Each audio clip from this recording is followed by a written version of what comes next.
Break के बाद आपका फिर से स्वागत है 18 आवर्स स्वदेश पर। आप देख रहे हैं हमारा ये खास सेगमेंट मार्केट के महारथी, और बाजार में हम देख रहे हैं कि जोश फिर से लौट आए हैं।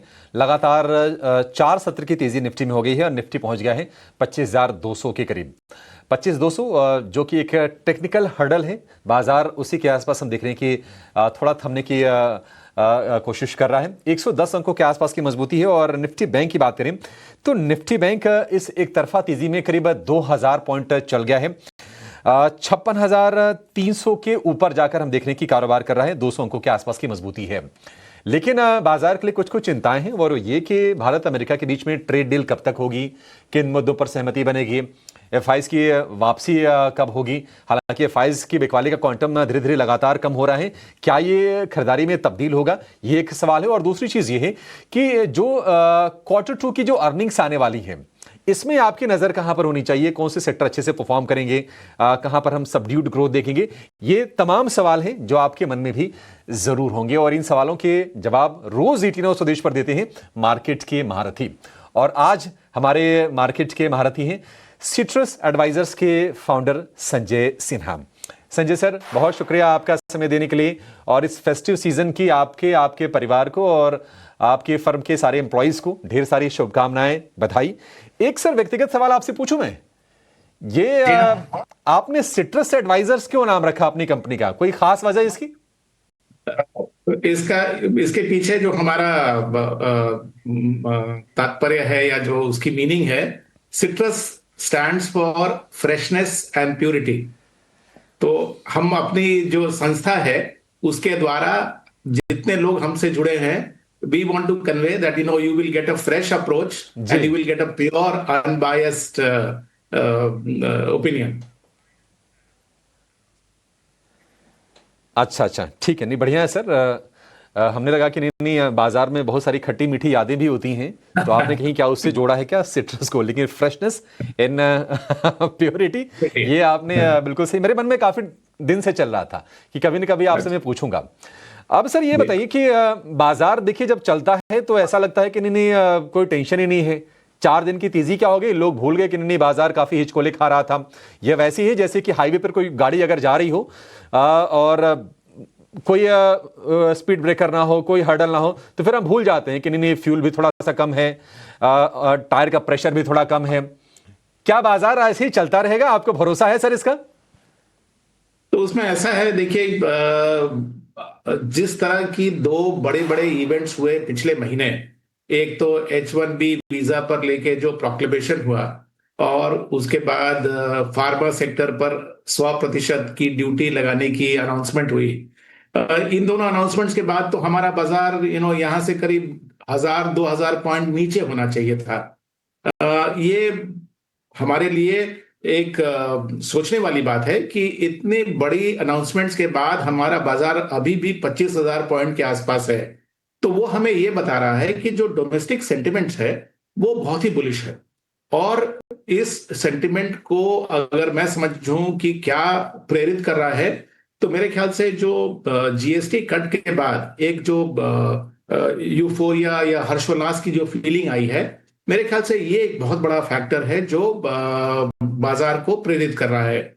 और अगर इस तरह की जो नेगेटिव फैक्टर्स जो मैंने आपको बताए, अगर वो नहीं होता तो ये काफी संभव था, और आज भी वैसे मैं समझता हूं कि संभव है कि हम दिवाली तक हो सकता है कि हम प्रीवियस हाई को टच करने की कोशिश करें।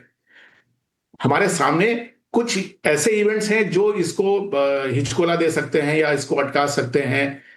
आज से लेके दिवाली के बीच में क्वार्टरली रिजल्ट्स आने शुरू हो जाएंगे।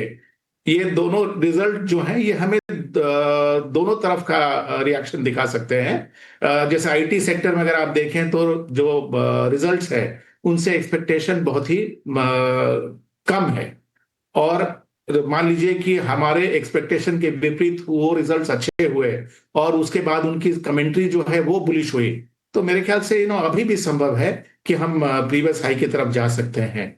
कुछ और भी सेक्टर्स हैं जिनके रिजल्ट्स इंपॉर्टेंट है, जैसे बैंकिंग हुआ, ऑटो हुआ, इंफ्रास्ट्रक्चर से संबंधित जो सेक्टर्स हैं उनके रिजल्ट्स का भी काफी असर पड़ेगा बाजार पे।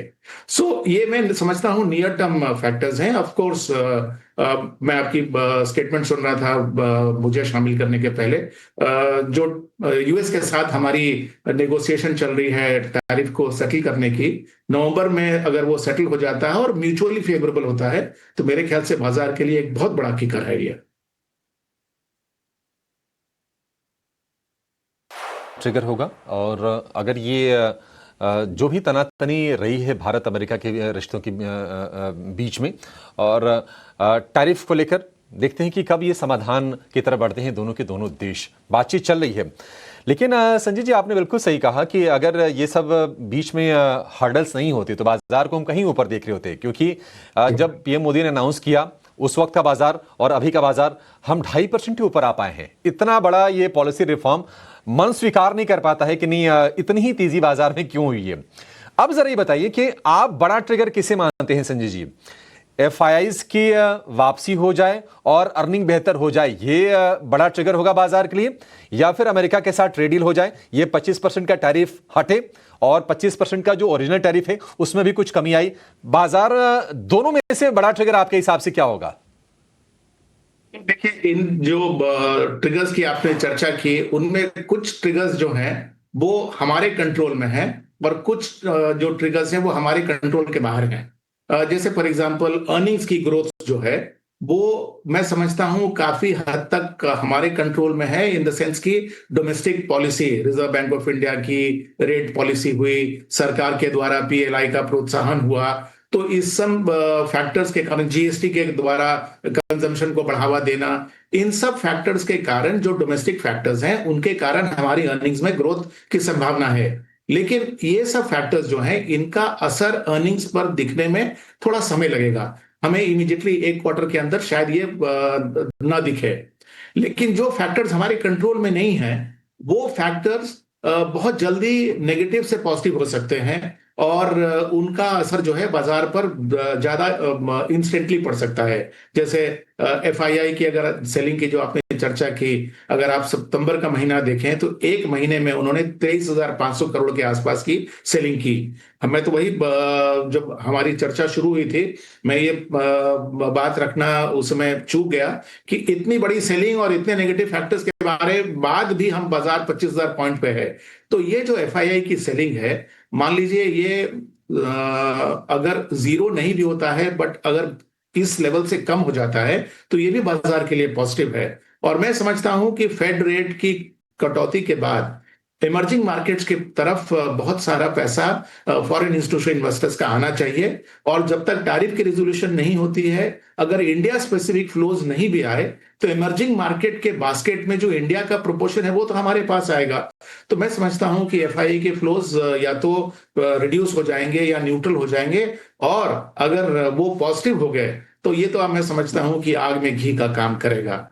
एंड उसी तरह से एक और फैक्टर जो हमारे कंट्रोल में नहीं है पूरी तरह से, वो है हमारी जो ट्रेड नेगोशिएशन। सारी आंखें टिकी हुई हैं कि नवंबर में क्या आउटकम निकलता है। मेरे ख्याल से अगर ये फेवरेबल आउटकम हुआ, हाँ हम जैसे आपने कहा 50 से अगर हम 25 पे आ गए, हाँ तो मेरे ख्याल से ये तो बहुत बड़ा ट्रिगर हो सकता है मार्केट का। और मान लीजिए 25 से भी अगर हम और कम हो जाते हैं तब तो उसकी तो चर्चा ही नहीं कर सकते कि वो उसका बाजार पर क्या असर पड़ेगा। Good morning Sanjay sir, Tripti Upadhyay this side. Sir मेरा सवाल है कि आज तो हम मार्केट में शानदार तेज़ी देख रहे हैं, अच्छा चल रहा है मार्केट, लेकिन उतार चढ़ाव बाजार का नेचर है। आज नहीं तो कल उतार चढ़ाव वाला बाजार चलता रहता है। ऐसे में आप ग्रोथ और वैल्यू स्टॉक्स के बीच कैसे संतुलन करते हैं? आपके अनुसार भारतीय इक्विटी मार्केट में स्ट्रक्चरल थीम्स लंबी अवधि में बेहतर रिटर्न्स वाले रिटर्न देने की क्या क्षमता रखते हैं? तो देखिए, भारतीय बाजार पिछले पूरे एक दशक से हाँ ग्रोथ ओरिएंटेड मार्केट रहा है। कभी कभी जब रिस्क एवर्जन की स्थिति पैदा होती है तभी हम देखते हैं कि इन्वेस्टर्स जो हैं वो वैल्यू को चेज करते हैं। बट जिस तरह की हमारी इकोनॉमिक स्ट्रक्चर है और जिस तरह से हम ग्रो कर रहे हैं, मेरे ख्याल से अगले कुछ सालों में भी ग्रोथ का वैल्यू के ऊपर हावी होना संभव है और इंडिया ग्रोथ ओरिएंटेड मार्केट ही रहेगा। रही बात कि कौन से सेक्टर्स हैं जो स्ट्रक्चरली बहुत अच्छे लगते हैं, तो मेरे ख्याल से अगर हम अपनी इकोनॉमी को देख रहे हैं कि हम $5 ट्रिलियन की इकोनॉमी हो जाएंगे और 2047 में विश्व की सेकेंड हाई लार्जेस्ट इकोनॉमी बनने जाएंगे, तो इसका प्योर रिफ्लेक्शन स्ट्रक्चरल तौर पर अगर आप देखेंगे तो वो बैंकिंग एंड फाइनेंशियल सेक्टर पर पड़ेगा। तो स्ट्रक्चरली लॉन्ग टर्म में वो सेक्टर जो है वो हमेशा पार्टिसिपेट करेगा इकोनॉमी में। बीच बीच में जो उतार चढ़ाव है वो आता रहेगा, जैसे कि पिछले कुछ क्वार्टर्स में अगर आपने देखा होगा कि आरबीआई के रेट कट के कारण बैंकिंग सेक्टर की प्रॉफिट जो है वो उतना ग्रो नहीं किए। जैसे उदाहरण के तौर पे अगर आप Q1 की बैंकिंग अर्निंग देख लें तो उसकी ग्रोथ जो थी वो सिर्फ करीब 4% के आसपास थी ईयर ऑन ईयर। यही आंकड़ा Q1 FY25 में करीब 20% की हुआ करती थी। तो बैंकिंग के स्टॉक्स ने इसका असर भी देखा। हमने देखा कि बैंकिंग ने अच्छा प्रदर्शन नहीं दिया पिछले 6 महीने में। तो ये एक स्ट्रक्चरली बहुत साउंड है सेक्टर। दूसरा मैं समझता हूं कि भारत की जो अर्थव्यवस्था है वो डोमेस्टिक कंजम्पशन पर ज्यादा रेस्ट करती है, और डोमेस्टिक कंजम्पशन के दो लेग्स हैं, अर्बन एंड रूरल। इसके जो रिफ्लेक्शन है स्टॉक मार्केट में, वो पहले फेज में हम लोगों ने देखा FMCG, the fast moving you can say non discretionary consumption में, जबकि साबुन तेल और इस तरह के जो गुड्स बनाने वाली कंपनीज हैं उनकी कंपनीज की वैल्यूएशन बढ़ी। ये मैं बात कर रहा हूं या अभी से 5 साल पहले की स्थिति। आज की जो स्थिति है जहां पर कि हमारी इनकम लेवल बढ़ रही है, डिस्क्रिशनरी कंजम्पशन का बहुत बड़ा रोल रहेगा स्ट्रक्चरल तौर पे भारतीय बाजार में। ठीक है सर, आपका तो नाम संजय है और संजय हमारे पुराणों में, हमारे ग्रंथों में जाने जाते हैं अपनी दूरदर्शिता के लिए। दूर से ही चीज़ों को देख लेते हैं, पहचान लेते हैं, और आपकी इस दूरदर्शिता से हमारे जो दर्शक होते हैं लगातार लाभान्वित होते हैं, उसका फ़ायदा उठाते हैं इनको अप्लाई करके अपने ट्रेडिंग और इन्वेस्टमेंट की स्ट्रेटजी में। बहुत शुक्रिया सर, हमेशा मज़ा आता है आपसे बातचीत करके। उम्मीद करते हैं जल्दी आपसे मुलाकात होगी, और आपको दिवाली की अग्रिम बधाई और शुभकामनाएं हम प्रेषित करेंगे पूरे ET9 स्वदेश की तरफ से। Thank you so much sir. चलिए शो को यहीं पर समेटेंगे। तृप्ति को और मुझे आप दीजिए इजाजत। ब्रेक के बाद लेकर आएंगे अफनून जंक्शन। नमस्कार।